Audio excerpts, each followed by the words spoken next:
કોઈ ઠકણું થતું નથી સાહેબ, એનું કોઈ આ વિશ્વની અંદર એનું કોઈ વાર પાર થતું નથી। એટલા માટે જે અજ્ઞાની જીવ છે, જેને કોઈ વસ્તુનું જ્ઞાન નથી, જે કોઈ વસ્તુની ખબર જ નથી, એ જીવ જો ભૂલ કરે છે તો બરાબર છે, પણ આપણે સાહેબ ગુરુમુખી બન્યા છે, ગુરુના ભક્ત બન્યા છીએ, ગુરુમુખી બન્યા છીએ, છતાં પણ જો આપણે ભૂલ કરતા હોય છે સાહેબ, આપણાથી ગુરુ પદ સ્વીકારાય ના સ્વીકારાય તો ચાલશે, ભક્તિ થાય નહીં થાય તો ચાલશે, ગવાશે નહીં ગવાય તો પણ ચાલશે, પણ એક વાર સાહેબ આ દેહ માટે, આ શરીરનું વિચારી, પરિવારનું વિચારી અને સાહેબ તમારા બાળકોનું વિચારી અને ખરેખર વ્યસનથી દૂર રહેજો।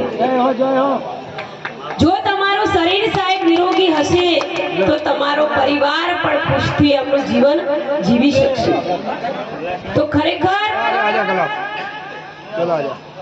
વ્યસન એ આપણા દેહની હાનિ છે, વ્યસન એ આપણા ધનની હાનિ છે। તો ખરેખર વ્યસનથી ખૂબ દૂર રહેવું જોઈએ।